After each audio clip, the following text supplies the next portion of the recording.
Entrepreneurs association के द्वारा इसका मेन ऑब्जेक्टिव उद्देश्य जो है, आज के समय में उद्यमियों को, खासकर एमएसएमई उद्योगों को एक बहुत बड़ी समस्याओं से गुजरना पड़ रहा है।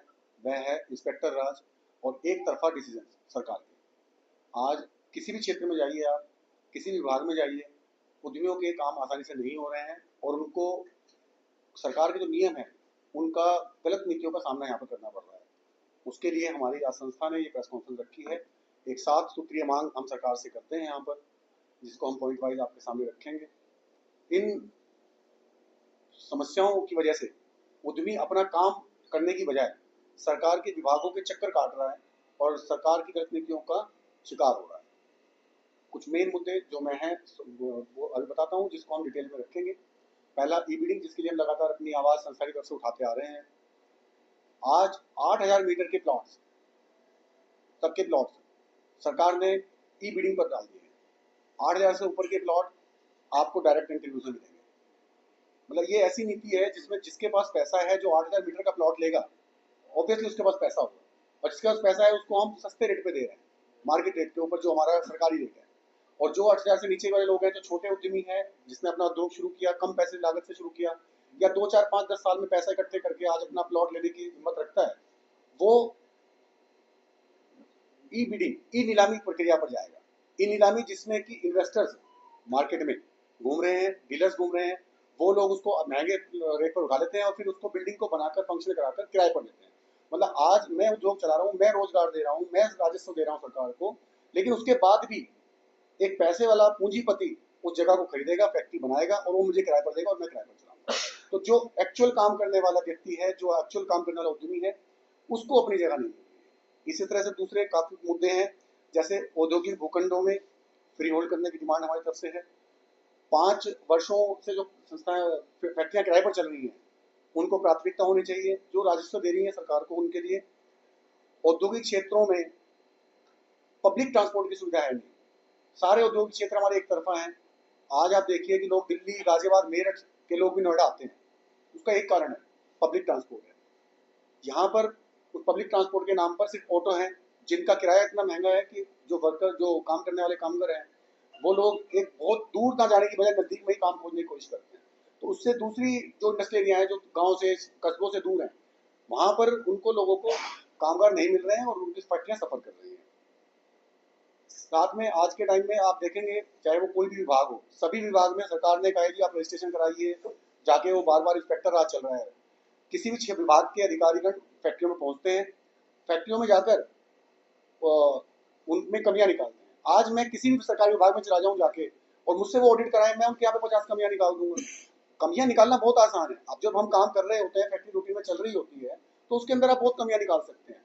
हम किसी का ऑडिट भी करने जाते हैं, उसको टाइम देते हैं। आईएसओ वाला भी ऑडिट करने आता है तो वो टाइम देता है कि हम इस तारीख में ऑडिट करने आएंगे, आप तैयारी करके रखिए। तो उससे पहले चेकलिस्ट भेजते हैं कि आप ये ठीक है। तो आज के समय में अधिकारीगण, किसी भी विभाग के अधिकारीगण है कि हमें इसमें रजिस्ट्रेशन चाहिए, आपका इसमें रजिस्ट्रेशन नहीं है, ठीक है, आपके 8 साल से जो आपका चल रहा था, आप उसको एकदम से तुरंत के तुरंत समाधान चाहेंगे तो शायद नहीं होगा। आपको उद्योगों के साथ एक सहभागिता बनाकर उसके ऊपर एक संज्ञान लेना होगा और साथ में उसके लिए प्रॉपर प्रपोजल बनाकर उसके ऊपर काम करना होगा, जिससे कि उद्योग भी चलते रहें। वरना तो आज उद्यमी को उद्योग बंद करके पहले सारे विभागों के चक्कर काट के रजिस्ट्रेशन कराने पड़ेंगे। तो इसमें भी हमारी जो सरकार से मांग है कि वन टाइम रजिस्ट्रेशन का एक माहौल बनाया जाए। 3 महीने 6 महीने जो टाइम वो देना चाहें। जिन सब कंपनियों ने, उद्योगों ने कुछ रजिस्ट्रेशन नहीं कराए हैं कुछ विभागों में, वो लोग जाए रजिस्ट्रेशन कराएं और जो पीछे की पेनल्टी है वो उनकी माफ की जाए।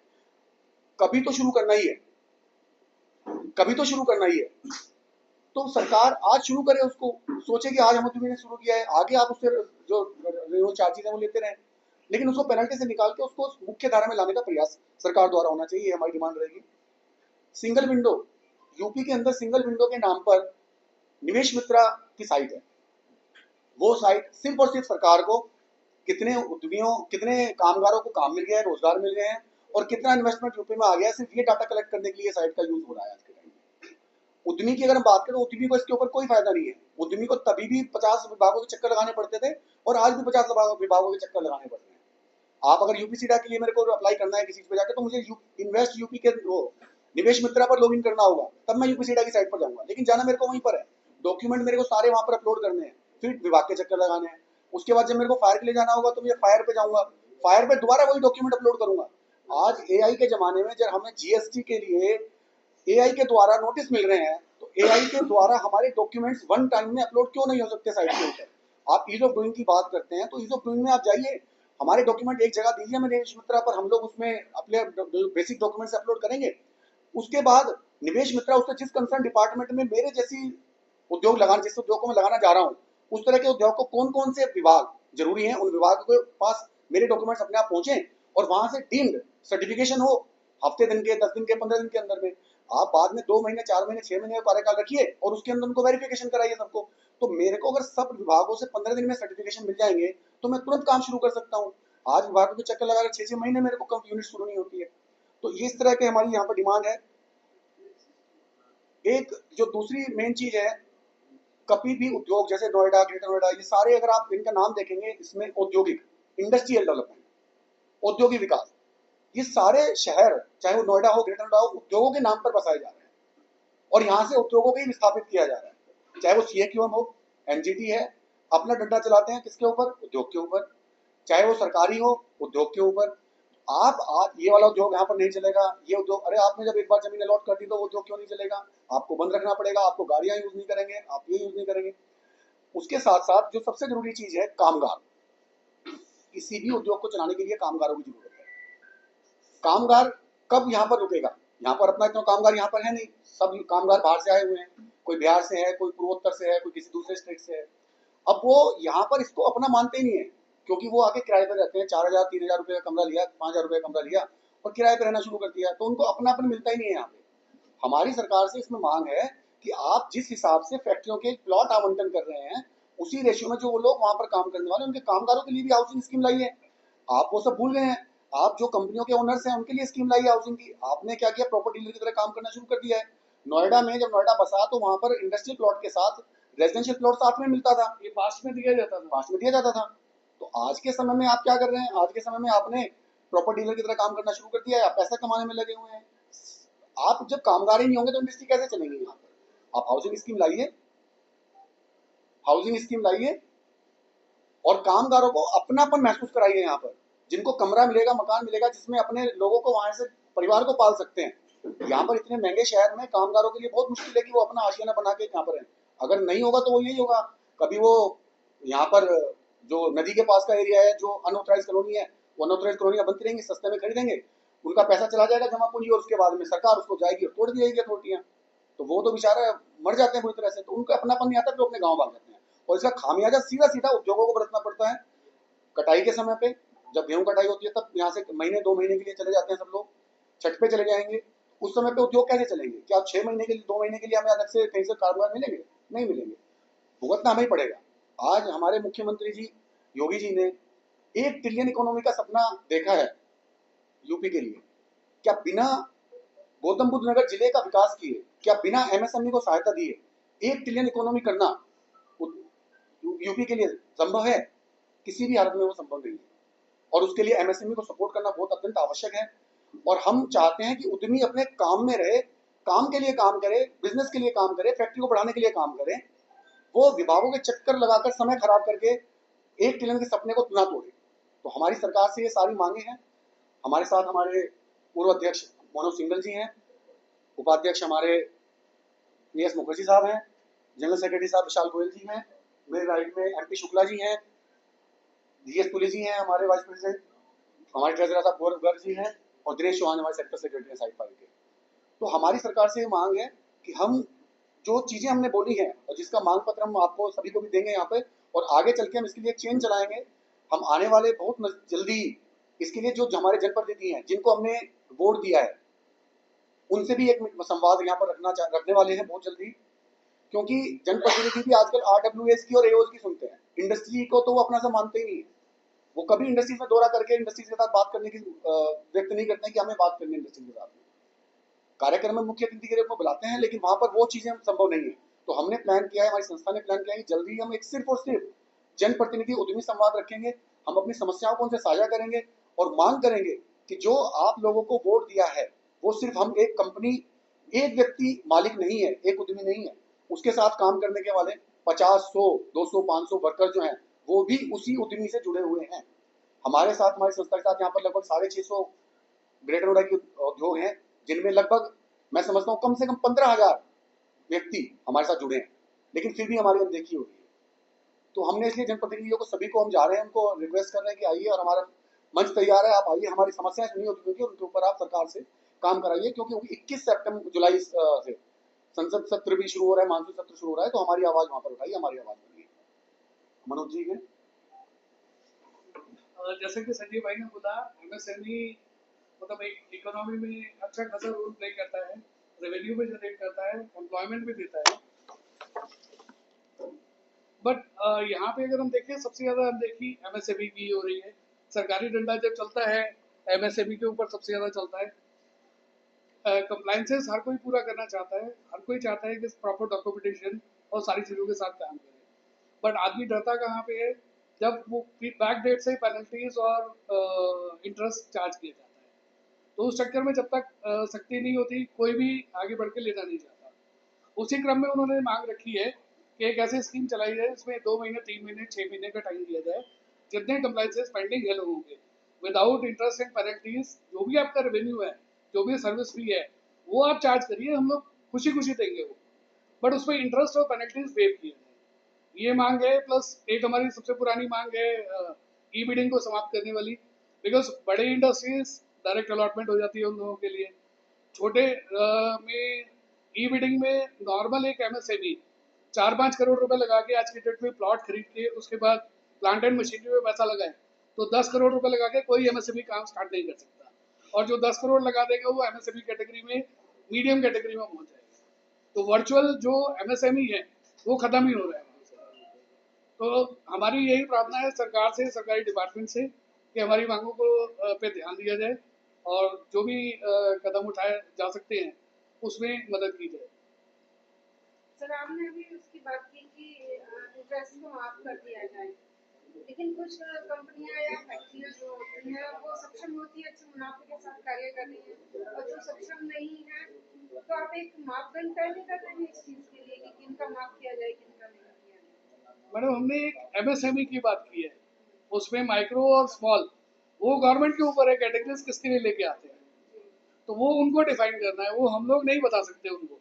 मैडम, वो बेसिकली पॉलिसी मेकर्स का काम हम है। कह रहे हैं, आप हमारे ऊपर इंटरेस्ट डाल रहे हैं, आप डालिए इंटरेस्ट, हम देते हैं इंटरेस्ट, लेकिन जिन अधिकारियों के समय में ये उद्योग चले हैं, 8 साल से, 10 साल से, 15 साल से उद्योग चल रहे हैं, उनके ऊपर क्या पेनल्टी आप डाल रहे हैं? सरकार उनके ऊपर भी पेनल्टी डाले, आप दीजिए, हमें इंटरेस्ट हम पे करते हैं। एक तरफा कार्रवाई क्यों? दोनों तरफ से, दोनों के ऊपर कार्रवाई क्यों नहीं होगी? जिस अधिकारी के सरपरस्ती में वहां पर वो उद्योग बिना सर्टिफिकेशन के चले हैं, उसके लिए कौन जिम्मेदार है? जो 15 साल से उद्योग चल रहा है उसके लिए कौन जिम्मेदार है? आप एक तरफा सिर्फ एमएसएमई को नहीं कर सकते, एमएसएमई को भी आपको साथ लेके चलना पड़ेगा। सरकार, देश की जीडीपी, यूपी की जीडीपी के अंदर 38% के आसपास एमएसएमई का कंट्रीब्यूशन है, तो आप एमएसएमई को इग्नोर नहीं कर सकते हैं। देश के अंदर 60% के आसपास रोजगार एमएसएमई दे रहा है, तो एमएसएमई को आपको साथ लेकर चलना पड़ेगा। हम लोग इधर उद्यम शुरू किया था, किसी सोच के ही शुरू किया था। गौतम बुद्ध नगर में हम लोगों को बसाएं, हम लोग भी बसे, लेकिन इधर इंडस्ट्री चलाने के लिए जो जो प्रॉब्लम्स भाई साहब लोगों ने सब बताए, प्रेसिडेंट साहब, वाइस प्रेसिडेंट साहब बताएं, लेकिन एक समस्या और है, वो है पॉल्यूशन। पॉल्यूशन एक समस्या है, लेकिन जो पॉल्यूशन जो क्षेत्र है, वो पॉल्यूशन क्षेत्र को दूसरा जगह दिया जाए। पॉल्यूशन होता है, पॉल्यूशन कम करना है, सही बात है, लेकिन उसको दूसरा जगह ना करके उसका ऊपर पेनल्टी देते जा रहे हैं, उद्योग बंद कर रहे हैं। इनफैक्ट वो बंद हो चुका है, इसी टाइप का बहुत सारे उद्योग बंद हो गया है। सेकंड है, आपको ट्रांसफार्मर जनरेटर नहीं चलाना, वो भी पॉल्यूशन का ऊपर एक बड़ा फैक्टर है। लेकिन ट्रांसफार्मर जनरेटर नहीं चले, पॉल्यूशन के बाद पॉल्यूशन की वजह से जो फैक्ट्री को बंद किया जाता है, एनवायरनमेंट पूरा एनवायरनमेंट का ऊपर बात चल रहा है, वो नहीं है, पूरा एनवायरनमेंट का ऊपर चल रहा है। तो एनवायरनमेंटल ऐसा कोई प्रॉब्लम है तो वो उद्यमी को दूसरे जगह सेटल अप करे, ये हमारा मांग है। आपका भी यूनियन जैसे अलग अलग बटा हुआ समस्याएं, जो बताई समस्याओं को लेकर ये करना चाहेंगे आपके यूनियन ऊपर तक जाने के लिए? बिल्कुल, कई बार पहले इनिशिएटिव भी लिया है और मुझे लगता है कि शायद हम में से कोई भी अगर इनिशिएटिव लेगा तो बाकी सब साथ में आने की कोशिश पूरी करेंगे, क्योंकि फेडरेशन ऑफ एसोसिएशन हमेशा अच्छा काम करती हैं और एक बड़े स्तर पर अपनी मांगों को सरकार के सामने रख सकते हैं। लेकिन जब तक ऐसी प्रक्रिया चलेगी, मतलब फॉर्म होगा, उससे पहले हम लोग अपनी आवाज़ उठाते रहेंगे। और अभी एक बार आप लोग उनसे भी नंदी जी से मिले थे और ये सारी डिमांड आप लोगों ने रखी थी, आपके कई यूनियन थे, उन्होंने भी मिलती जुलती डिमांड रखी। 2-3 महीना हो चुका, उस पर भी कहीं कुछ प्रोग्रेस नहीं है। सबसे मैं बोल रहा हूँ आपको, सबसे बड़ी समस्या ये है कि सरकार जब एक नोटिस किसी फैक्ट्री को भेजती है, उद्योग को भेजती है, तो एक्सपेक्ट करती है कि वो 30 दिन के अंदर, 60 दिन के अंदर, 90 दिन के अंदर उसका जवाब दे, और जवाब देने अगर नहीं दिया है तो उसके ऊपर कार्रवाई होती है, और उसको एक तरफा कार्रवाई, जिसको एक्स पार्टी बोलते हैं, एक्स पार्टी में उसके ऊपर पेनल्टी या वो जो धाराएं हैं वो इम्पोज कर दी जाती है। लेकिन जब हम सरकार को, सरकारी तंत्र को, अधिकारियों को अपनी तरफ से मांग पत्र देते हैं, उसका कोई टाइम लिमिट नहीं है कि वो हमें उसका जवाब देंगे या नहीं देंगे। कुछ अच्छे विभाग भी हैं। अभी हम डीएलसी में गए कि समस्या को लेकर, तो डीएलसी जो अभी नए राकेश द्विवेदी जी आए हैं, उन्होंने हमें प्रॉपर उसका जवाब दिया, उन्होंने लिखा कि हम उसमें क्या करने वाले हैं। तो ये चीजें मैं आपको बोल रहा हूँ कि सरकार की तरफ से एक तरफा कार्रवाई है। आप मुझसे चाहते हैं, उद्योग से चाहते हैं कि सर्टेन टाइम के अंदर आपको जवाब मिले, लेकिन जब उद्योग कोई राइट लिखता है, सवाल लिखता है, किसी का जो क्वेरी लिखता है या कोई मांग पत्र रखती है एसोसिएशन, उसका जवाब सरकारी तंत्र, चाहे वो विभाग हो चाहे सरकारी तंत्र हो, दे ना दे वो उनकी मर्जी के ऊपर है। उसके ऊपर कोई हमारे हाथ, क्योंकि हमारे हाथ में कुछ है नहीं। सर, आपने आरडब्ल्यू और फेडरेशन की बात की, इंडस्ट्री से ये कैसे रिलेटेड होते हैं? क्योंकि औद्योगिक क्षेत्र होता है वो अलग होता है और रेजिडेंसी होती है वो अलग होती है, तो ये कैसे रिलेटेड होता है? नहीं, हम बात करें federation of associations, industrial federation of industry. I think यहाँ पर एक थोड़ी सी डिस्टिंक्शन जरूर है कि जहाँ आरडब्ल्यू होती है वहाँ पर वोट्स होते हैं, जो कि बहुत मोटिवेटिंग फैक्टर है किसी भी पॉलिटिकल पार्टी के लिए, किसी भी हमारे चुने गए प्रतिनिधि के लिए, तो उसको सर्टेन नंबर ऑफ वोट्स मिलते हैं। जैसा कि अभी शुरुआत में ही सजीव शर्मा जी ने प्रश्न उठाया कि हमारे जो कामगार होते हैं बहुत अच्छा बड़ा वोट बैंक है, आरडब्ल्यू से कहीं ज़्यादा है, क्योंकि जैसे हमारी छोटी सी एक एसोसिएशन है, हमारे साथ 15 से 20 हज़ार वर्कर्स मिनिमम जुड़े हुए हैं। वो जो है वो बहुत अच्छा वोट स्ट्रेंथ है, लेकिन वो इस जगह को अपना नहीं मानते, क्योंकि ये जगह भी उनको अपना नहीं मानती। वो आते हैं, काम करते हैं, जहाँ फिर उनको ग्रीनर पास्चर्स मिलते हैं वो उस तरफ शिफ्ट कर जाते हैं। तो यहाँ पर एक हमारी सरकारों को उनकी एमएसएमई से अपेक्षा तो बहुत है। दे रियली एक्सपेक्टेड नॉट कि एमएसएमई बिल्कुल चाइना के साथ कम्पीट करेगी, हमारी 1 ट्रिलियन इकोनॉमी यूपी से हो जाएगी, ओवरऑल हम 5 ट्रिलियन कर लेंगे। उम्मीदें बहुत है, और उसमें एमएसएमई की contribution is around 38%, which can further grow up. परेशानी वही है कि सरकारों को जो करना चाहिए वो कुछ ऐसा ही है कि मैं सामने वाले से उम्मीद करता हूँ कि मेरा भाई लक्ष्मण बने, लेकिन मैं राम बनने को तैयार नहीं। ये एक अफसोस की बात है जो सरकार के साथ हमारी जो थोड़ा सा जहाँ हमें उनसे सपोर्ट नहीं मिल पाती। फॉर एग्जाम्पल ई बिडिंग एक ऐसी चीज़ है कि उद्योग को शुरू होने से पहले आप किल कर देते हो। कौन सा स्टार्टअप ई बिडिंग में जाकर के प्लॉट ले सकता है? It is clear favouritism in the favour of rich and wealthy. ये क्लियर फेवरेटिज्म है। यस, लॉटरी सिस्टम जो पुराना था उसके अंदर कुछ ड्रॉबैक्स हैं, लेकिन उसको बैलेंस करने के लिए आप जो स्कीम लेके आए हैं, आपने नए उद्यमियों को तो बिल्कुल बाहर कर दिया। एक तरीके से कार्टलाइजेशन हो रही है। जितना ई बिडिंग में प्राइस ऊपर जाएगा, जिन लोगों ने कुछ प्रॉपर्टी होल्ड की हुई है, किसी किसी आदमी के फंक्शनल प्रॉपर्टी करा के छोड़ी हुई 10-10 प्लॉट्स हैं, पिछले 20-20 साल से रखे हैं, ई बिडिंग में अगर उस प्रॉपर्टी का, उस एरिया का रेट 50,000 चला गया, उनकी 20,000 वाली प्रॉपर्टी अपने आप ही 50 की हो गई। इनडायरेक्ट गेन है। उन्होंने कभी इंडस्ट्री चलानी नहीं है, चलाई नहीं है, ना चलाएंगे। सरकारी खातों में उनकी इंडस्ट्री एग्जिस्ट करती है, उसका वो फायदा लेते हैं। और उद्योग को सुचारू रूप से चलाने के लिए बहुत सहयोग चाहिए होता है। हमारे यहाँ सहयोग नहीं, उसको किल करने की कोशिश की जाती है कि यस, हम लोग जो उद्योग में आते हैं, हम लोग उतने पढ़े लिखे नहीं होते। अगर बहुत पढ़े लिखे होते तो हम भी शायद उनके जैसे जो हमारा ब्यूरोक्रेसी है, आईएएस या आईपीएस ऑफिसर बन के बैठे होते। हम लोग थोड़े से उनसे कहीं कम नंबर लेके आए या जो भी है। आज हम उद्योग चला रहे हैं, हमें कुछ कमियां होंगी, हमें सहयोग करके हमें सुधारा जा सकता है, और हम उनकी सहभागिता की उनसे उम्मीद करते हैं।